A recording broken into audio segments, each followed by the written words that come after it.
तो बच्चों, आज हम समाजशास्त्र का जो चौथा अध्याय है पाश्चात्य समाजशास्त्री, इसके महत्वपूर्ण प्रश्नों उत्तर को पढ़ेंगे। पहला प्रश्न है, बौद्धिक ज्ञानोदय किस प्रकार समाजशास्त्र के विकास के लिए आवश्यक है। यानी कि बुद्धि का जो ज्ञान है वो किस प्रकार समाजशास्त्र के विकास को आगे बढ़ाने के लिए आवश्यक होता है। तो इसका उत्तर है, समाजशास्त्र के विकास में बौद्धिक ज्ञानोदय की महत्वपूर्ण भूमिका रही है। ज्ञानोदय को विवेक का युग कहा जाता है।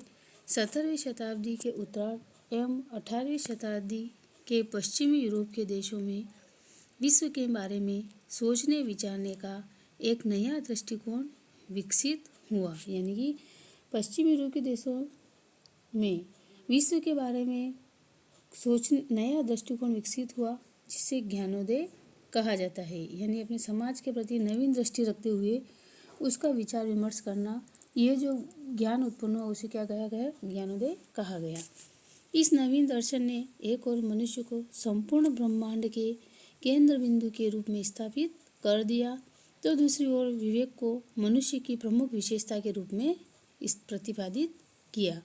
यानी कि मनुष्य को एक विवेक के रूप में, यानी कि मनुष्य के पास विवेक है, उसके आधार पर वो अपने समाज के बारे में अच्छा सोच सकता है। विवेकपूर्ण एवं आलोचनात्मक ढंग से सोचने की क्षमता ने मनुष्य को अपनी ही नज़र में हमेशा के लिए परिवर्तित कर दिया। यद्यपि व्यक्ति को ज्ञान के उत्पादक एवं उपभोक्ता के रूप में प्रतिस्थापित किया गया था। यानी कि मनुष्य को एक ज्ञान का उपभोक्ता माना गया और उत्पादक भी उसे माना गया। यानी कि उसके ज्ञान के द्वारा ही, उस ज्ञान का उपयोग करके वो समाज में एक नवीन दृष्टि उत्पन्न कर सकता है। तथापि उन्हीं व्यक्तियों को पूर्ण रूप से मनुष्य माना गया जो विवेकपूर्ण ढंग से, यानी कि मनुष्य उसे ही माना गया जो अपनी बुद्धि के द्वारा या अपने विवेक के द्वारा विवेकपूर्ण ढंग से सोच विचार कर सकते हैं। इस क्षमता के न होने वाले व्यक्तियों को आदि मानव अथवा बर्बर मानव कहा गया। यानी कि जिसके पास विवेकपूर्ण बुद्धि नहीं है, जिसमें सोचने समझने की बुद्धि नहीं है, उसे आदि मानव या बर्बर मानव कहा गया। मानव समाज चूंकि मनुष्य द्वारा बनाया जाता है, इसीलिए इसका युक्ति संगत विश्लेषण संभव है। इस प्रकार के विश्लेषण की मदद से एक समाज में रहने वाले लोग दूसरे समाज को भी समझ सकते हैं। यानी कि युक्ति संगत यानी बुद्धि के द्वारा सोच समझ करके अगर वो किसी दूसरे समाज को भी विश्लेषण करे तो भी वो सही तरीके से समझ सकता है। विवेकपूर्ण एवं आलोचनात्मक ढंग से सोचने की क्षमता ने धर्म, संप्रदाय, देवी देवताओं के महत्व को कम कर दिया। यानी कि विवेकपूर्ण बुद्धि से व्यक्ति सोचने लगा तो उसके संप्रदाय में देवी देवताओं का महत्व कम कर दिया, और तथा धर्मनिरपेक्षता, वैज्ञानिक सोच तथा मानवतावादी सोच जैसी वैचारिक प्रवृत्तियां विकसित हुई। प्रोटेस्टेंट विद्रोह तथा वैज्ञानिक क्रांति ने 18 शताब्दी में जिसे ज्ञानोदय युग का प्रारंभ किया। यानी कि ज्ञानोदय का प्रारंभ कब 18वीं शताब्दी में हुआ। उसमें सामाजिक एवं राजनीतिक समस्याओं के प्रति नवीन दृष्टि से विचार किया जाने लगा। यानी कि समाज की समस्याओं के ऊपर और राजनीति के ऊपर वैज्ञानिक दृष्टि से इसके ऊपर विचार विमर्श किया गया। इस नवीन दृष्टि ने समाजशास्त्र के विकास में महत्वपूर्ण भूमिका निभाई है। ज्ञानोदय द्वारा व्यक्तिवाद को बढ़ावा मिला तथा यह दृढ़ विश्वास विकसित हुआ कि प्राकृतिक विज्ञानों की पद्धति द्वारा मानवीय पहलुओं का अध्ययन किया जा सकता है। यानी कि वैज्ञानिक बुद्धि के द्वारा मनुष्य के जो मुख्य पहलू हैं उनका अध्ययन भी किया जा सकता है। उदाहरणतः गरीबी जो अभी तक प्राकृतिक प्रक्रिया के रूप में जानी जाती थी, उसे सामाजिक समस्या के रूप में देखना प्रारंभ हुआ। यानी कि पहले जो है गरीबी को क्या माना जाता कि प्राकृतिक प्रक्रिया के रूप में से माना जाता था कि ये प्रकृति के कारण ही ये गरीब है, लेकिन उसे सामाजिक समस्या, एक नवीन दृष्टि के द्वारा उसे एक सामाजिक समस्या के रूप में माना जाने लगा, जो कि मानवीय उपेक्षा अथवा शोषण का परिणाम है। यह दृष्टिकोण विकसित हुआ कि गरीबी को समझा जा सकता है और इसका निराकरण संभव है। यह धारणा भी विकसित हुई कि ज्ञान में वृद्धि से सभी बुराइयों का समाधान संभव है। इन्हीं विचारों से समाजशास्त्र का विकास हुआ। यानी कि यह निराकरण निकला कि ज्ञान में वृद्धि से सभी बुराइयों का समाधान संभव हो सकता है। इन्हीं विचारों से यानी इन्हीं वैज्ञानिक विचारों के द्वारा ही समाजशास्त्र का विकास हुआ। समाजशास्त्र के जनक समाज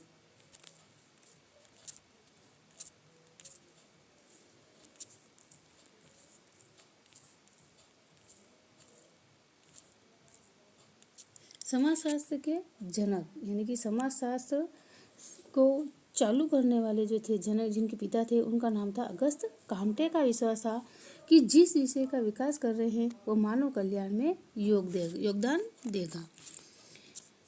तो ये हुआ कि वैज्ञानिक बुद्धि के द्वारा समाजशास्त्र का अध्ययन किया जा सकता है। फिर दूसरा प्रश्न है, औद्योगिक क्रांति किस प्रकार समाजशास्त्र के जन्म के लिए उत्तरदायी है। यानी कि किस प्रकार से औद्योगिक क्रांति के द्वारा समाजशास्त्र का विकास और आगे बढ़ा है। इसका उत्तर है, उत्पादन हेतु मशीनों के प्रयोग पर आधारित वह तकनीक जिसने आधुनिक उद्योगों की नींव रखी औद्योगिक क्रांति की देन है। यानी कि आधुनिक उद्योगों के द्वारा औद्योगिक क्रांति की शुरुआत हुई थी। यानी औद्योगिक क्रांति के द्वारा ही समाज के अंदर और उत्पादन के अंदर मशीनों का प्रयोग किया जाने लगा। इस क्रांति का प्रारंभ ब्रिटेन में 18वीं शताब्दी के उत्तरार्ध तथा 19वीं शताब्दी के शुरू में हुआ।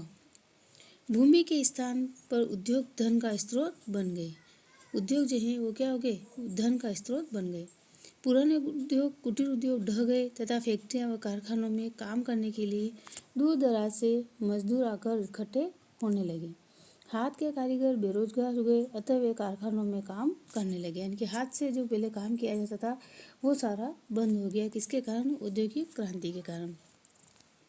बड़े पैमाने पर उत्पादन के लिए बड़ी मात्रा में कच्चे माल की खपत होने लगी। यानी कि ज़्यादा से ज़्यादा कच्चे मालों का निर्माण होने लगा या ज़्यादा से ज़्यादा कच्चे माल खत्म होने लगे। निर्मित माल के विक्रय के लिए बाजार का भी विस्तार आवश्यक हो गया। यानी कि माल बनने के बाद में उसको बेचने के लिए बाजार का भी विस्तार आवश्यक हो गया। पश्चिमी यूरोप के देशों के लिए अंतर्राष्ट्रीय व्यापार खोजना स्वाभाविक बन गया।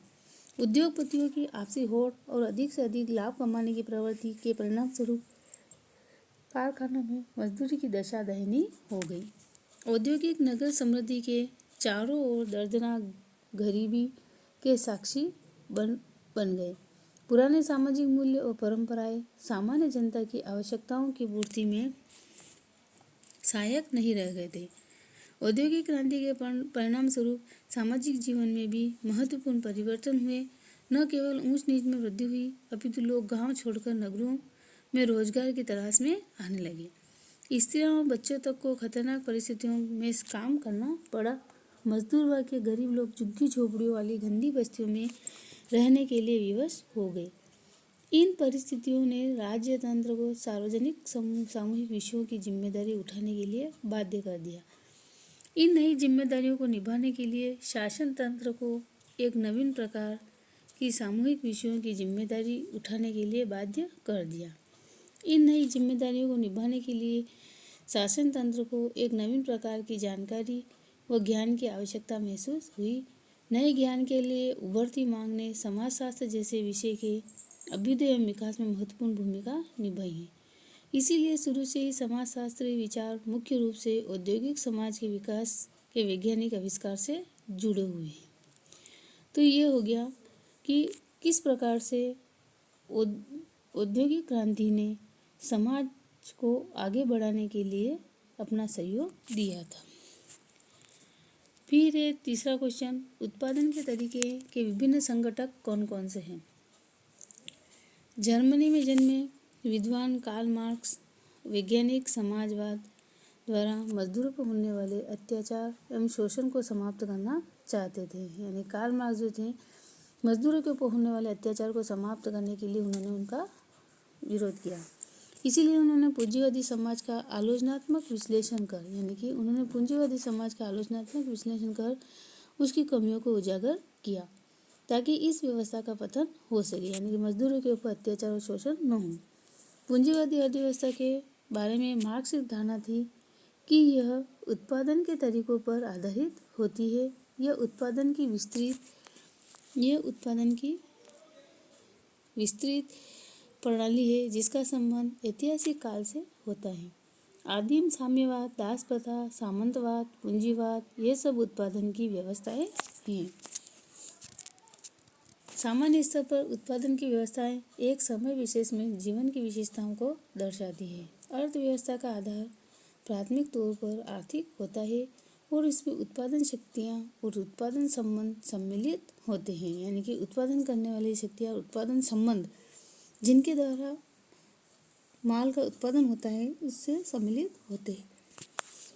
उत्पादन शक्तियों से तात्पर्य उत्पादन के सभी साधनों से हैं, जैसे मजदूर यानी कि उत्पादन शक्तियाँ यानी कि जिनके द्वारा माल उत्पन्न होता है, जैसे भूमि, मजदूर, तकनीक, ऊर्जा के विभिन्न स्रोत आदि, ये आते हैं उत्पादन के साधन। उत्पादन के संबंध के अंतर्गत वे सभी आर्थिक संबंध आते हैं जो मजदूर संगठन के रूप में उत्पादन में भाग लेते हैं। उत्पादन संबंध संपत्ति संबंधी भी होते हैं क्योंकि ये स्वामित्व अथवा उत्पादन के साधनों के नियंत्रण से संबंधित होते हैं। तो ये हो गया तुम्हारा तीसरा उत्तर। अब चौथा प्रश्न है, मार्क्स के अनुसार विभिन्न वर्गों में संघर्ष क्या होते हैं? तो इसका उत्तर है, मार्क्स के लिए व्यक्ति को सामाजिक समूहों में विभाजित करने वाला सर्वाधिक महत्वपूर्ण आधार जो है उत्पादन प्रक्रिया है, यानी कि ये जो उत्पादन प्रक्रिया है उसके द्वारा मनुष्य समूह में रह करके एक साथ कार्य करता है। उत्पादन प्रक्रिया में जो व्यक्ति एक जैसे पर्दों पर आसीन होते हैं वे स्वतः ही एक वर्ग निर्मित करते हैं। उत्पादन प्रक्रिया में अपनी स्थिति के अनुसार तथा संपत्ति के संबंधों में उनके एक जैसे हित तथा उद्देश्य होते हैं, यानी कि एक साथ कार्य करने वाले व्यक्ति की स्थिति और उनके उद्देश्य एक होते हैं। यही सामान्य हित वर्ग के सदस्यों में वर्ग के प्रति जागरूकता विकसित करते हैं। मार्क्स ने पूंजीवादी समाज में दो प्रमुख वर्गों का उल्लेख किया है। एक पूंजीपतियों का वर्ग जिसका उत्पादन के साधनों पर नियंत्रण होता है, यानी कि पूंजीपति वर्ग जो है जो साधनों पर नियंत्रण करता है। और दूसरा होता है संपत्ति विहीन सर्वहारा वर्ग, जिसके सदस्यों को अपनी आजीविका के लिए मजबूरी में श्रमिकों के रूप में कार्य करना पड़ता है, यानी सर्वहारा वर्ग यानी कि श्रमिक वर्गों को माना गया है। इन वर्गों के उद्देश्य परस्पर विरोधी होते हैं। वर्ग चेतना विकसित होने के उपरांत राजनीतिक गोलबंद के तहत इन दोनों में वर्ग समन्वय विकसित होने लगते हैं। मार्क्स का मत था, प्रत्येक विद्वान समाज का इतिहास वर्ग संघर्ष का इतिहास है। आदिम युग से लेकर आधुनिक युग के समाज तक समाज में दो वर्ग ही प्रमुख रहे हैं, एक शोषक वर्ग तथा दूसरा होता है शोषित वर्ग। इन दोनों वर्गों के नाम विभिन्न युगों में भिन्न हैं। एक शोषक वर्ग तथा दूसरा शोषित वर्ग, इन दोनों वर्गों के नाम विभिन्न युगों में भिन्न भिन्न हो सकते हैं। शोषक और शोषित वर्ग एक दूसरे का कभी दबे रूप में और कभी खुले रूप में निरंतर विरोध करते रहे हैं। यही विरोध वर्ग संघर्ष के रूप में प्रतिफलित होता रहा है। मार्क्स ने कल्पना की थी कि एक दिन सर्वहारा वर्ग पूंजीपतियों को खदेड़कर उत्पादन के साधनों पर अपना अधिकार जमा लेगा तथा ऐसे समाज का निर्माण होगा जिससे उन्होंने वर्ग विहीन समाज की संज्ञा दी थी, यानी कि सभी को समान दृष्टि से या समान रूप से उनको सम्मान मिलेगा।